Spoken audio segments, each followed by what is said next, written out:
अगर हम आपसे कहें कि ये speaker Literature and political science will speak about the role of social media in democracy. और ये speaker This budget is not just numbers, it is a bridge between our struggles and our dreams. दोनों ही same person है, तो क्या आप मेरी बात का विश्वास करेंगे? शायद नहीं, लेकिन हाँ, ये दोनों स्पीचेस हमने ही दी हैं। लेकिन इसमें जो सबसे बड़ा डिफरेंस है वो एक्सपीरियंस का नहीं है, वो डिलीवरी का है।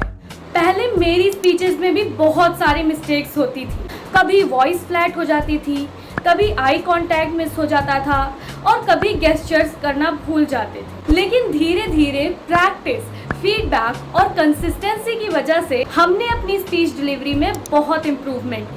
और इस वीडियो में हम आपके साथ वही टेक्निक्स शेयर करेंगे जो हमने खुद सीखी हैं। सिर्फ बताएंगे ही नहीं, हम आपको खुद लाइव डेमोन्स्ट्रेट करके दिखाएंगे हर पॉइंट, सो दैट आपको भी समझ आ जाए कि उसको यूज करने से आपकी स्पीच डिलीवरी में कितना डिफरेंस आ जाता है। So hello everyone, I am Feroza Akmar. Welcome और welcome back to my channel. तो बिना किसी देर किए चलिए स्टार्ट करते हैं ये वीडियो, जिसका टॉपिक है कैसे आप अपनी स्पीच डिलीवरी नेक्स्ट लेवल तक लेकर जा सकते हैं।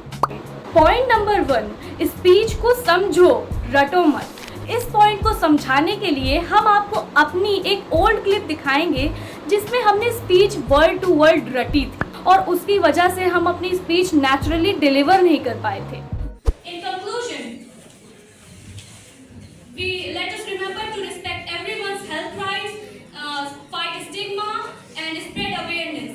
Together we can build a world where everyone gets the अब एक क्वेश्चन अराइज होता है जिसमें आप ये भी सोच सकते हैं कि स्पीच समझना इतना इम्पोर्टेंट क्यों होता है। तो लेट मी टेल यू, जब आप स्पीच रटते हैं तो आपका दिमाग पूरा टाइम अगली लाइन याद करने में ही बिजी रहता है, जिसकी वजह से पहली बात तो स्पीच आपकी नेचुरल नहीं लगती है, और अगर आप कोई लाइन भूल भी गए तो वहाँ से आपका पूरा फ्लो बर्बाद हो जाता है, आई मीन ब्रेक हो जाता है। लेकिन अगर आप स्पीच समझ कर बोलते हैं तो आप ऑडियंस से बात करते हैं, जिससे आप स्पीच तो नेचुरली डिलीवर ही करते हैं, साथ ही साथ अगर आप कोई पॉइंट भूल जाते हैं तो आप उसको अपनी अंडरस्टैंडिंग के हिसाब से फिनिश भी कर सकते हैं बिना अपना फ्लो तोड़े।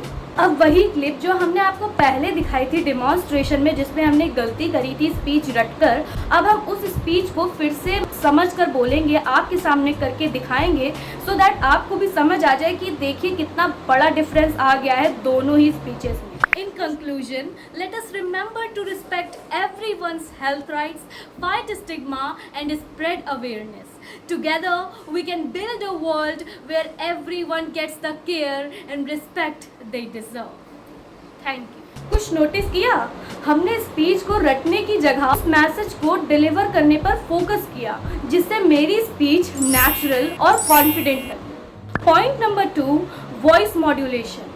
अब मान लीजिए आपने स्पीच याद भी कर ली, और अगर आपने वही स्पीच एक ही टोन में बोल दी तो क्या ऑडियंस लास्ट तक इंटरेस्टेड रहेगी? Probably not. डिफरेंस कितना पड़ता है ये देखिए आप। social media is a powerful tool. It can reveal truth and empower voices, but it can also spread misinformation that harms democracy. Social media is a powerful tool. It can reveal truths and empower voices, but it can also spread misinformation that harms democracy. आपने देखा ना कि difference कितना बड़ा है दोनों ही clips में। तो let us understand why it's important. अगर स्पीच एक ही टोन में होगी तो ऑडियंस को उसकी आदत पड़ जाएगी और धीरे धीरे उनका फोकस कम होने लगेगा, और कुछ देर बाद वो आपकी स्पीच सुनना भी बंद कर सकते हैं। लेकिन जैसे ही आप टोन, स्पीड या वॉल्यूम चेंज करते हैं, ऑडियंस का अटेंशन ऑटोमेटिकली वापस आ जाता है। Point number 3, hand gestures. पहले हमको यही लगता था कि जो हैंड गेस्चर्स होते हैं वो एक्सपीरियंस्ड स्पीकर्स यूज़ करते हैं, और सच कहे तो हम भी हैंड गेस्चर्स यूज़ करने में थोड़ा सा हेजिटेट करते थे, सोचते थे ओवर एक्टिंग ना लगे। लेकिन धीरे धीरे आई रियलाइज कि हैंड गेस्चर्स एक्टिंग के लिए नहीं होते, वो ऑडियंस को आपका मैसेज और क्लियरली समझाने में हेल्प करते हैं। अब थ्योरी से ज़्यादा हम लोग प्रैक्टिकल देखते हैं। हम आपको 2 क्लिप्स दिखाएंगे। एक क्लिप में हमने कोई हैंड गेस्चर नहीं यूज़ किए हैं और दूसरी क्लिप में हमने हैंड गेस्चर यूज़ करे हैं। आप खुद देखिएगा कि किस वर्जन में मैसेज ज़्यादा इम्पैक्टफुल लगता है। An India where every young person has not just education but direction, not just skills but opportunities. But the question is, are we truly moving in that direction? Imagine this, an India where every young person has not just education but direction, not just skills but opportunities. But the question is, are we truly moving in that direction? आपने देख ही लिया होगा कितना बड़ा difference है hand gesture को use करने में और हैंड गेस्चर को नहीं यूज करने में। Point number 4, eye contact. पहले हमको नहीं पता था कि आई कांटेक्ट कितना इम्पोर्टेंट होता है, तो इनोसेंट मी कुछ ऐसे स्पीच डिलीवर करते थे। As William Blake said, a truth that's told with bad intent beats all the lies you can invent. अगर स्पीकर सिर्फ एक ही डायरेक्शन में देखता है तो ऑडियंस का एक बड़ा हिस्सा डिस्कनेक्ट फील करता है, लेकिन एक छोटी सी हैबिट से आपकी प्रॉब्लम सॉल्व हो सकती है। देखिए कैसे। As William Blake once said, a truth that's told with bad intent beats all the lies you can invent. Eye contact से ऑडियंस को ये फील होता है कि आप उनसे डायरेक्टली बात कर रहे हैं। अगर आप सिर्फ एक ही डायरेक्शन में देखेंगे तो ऑडियंस डिस्कनेक्ट फील करेगी। इसीलिए हम हमेशा राइट, लेफ्ट और सेंटर में इक्वली देखते हैं। Point number 5, facial expressions. अगर आपसे कोई कॉन्ग्रेचुलेशंस बिल्कुल ही एक्सप्रेशनलेस फेस के साथ बोले तो क्या वो इतना ही जेन्युइन लगेगा? Probably not. हम आपको डिफरेंस दिखाते हैं।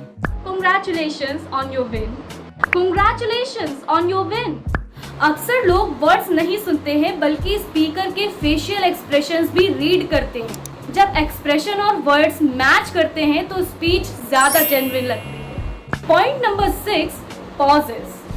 बहुत से लोगों को ऐसा लगता है कि स्पीड में बोलना मतलब कॉन्फिडेंस, लेकिन एक्चुअली कॉन्फिडेंस स्पीड से नहीं कंट्रोल से दिखता है और पॉजेस उस कंट्रोल का सबसे बड़ा हिस्सा है। ये डिफरेंस देखिए, आपको सब समझ में आ जाएगा। महात्मा गांधी जी ने कहा था, the best way to find yourself is to lose yourself in the service of others. Mahatma Gandhi ji ने कहा था, the best way to find yourself is to lose yourself in the service of others. आपने देखा ना कि कितना ज्यादा difference है दोनों ही क्लिप्स में। पॉज ऑडियंस को टाइम देता है कि वो आपकी बात को प्रोसेस करे, और जब इम्पोर्टेंट लाइन से पहले पॉज आता है तो सस्पेंस क्रिएट होता है। ये थी वो सारी टेक्निक्स जिन्होंने मेरी स्पीच डिलीवरी को धीरे धीरे इम्प्रूव किया। ये इम्प्रूवमेंट आई प्रैक्टिस से, फीडबैक से और सबसे इम्पोर्टेंट कंसिस्टेंसी से। याद रखिए, एक विनिंग स्पीच सिर्फ अच्छे कंटेंट से नहीं बनती, उसे विनिंग बनाती है उसकी डिलीवरी। अगर ये वीडियो आपके लिए हेल्पफुल रहा हो तो प्लीज़ लाइक कीजिए और कमेंट्स में ये ज़रूर बताइए कि पब्लिक स्पीकिंग से रिलेटेड अगला वीडियो आप किस टॉपिक पर देखना चाहेंगे। और अगर आप पब्लिक स्पीकिंग, स्पीच राइटिंग और कॉन्फिडेंस से जुड़ी और वीडियोस देखना चाहते हैं तो प्लीज़ इस चैनल को सब्सक्राइब करिए।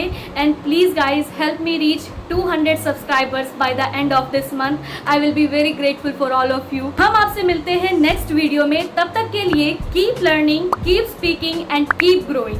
Thank you for watching.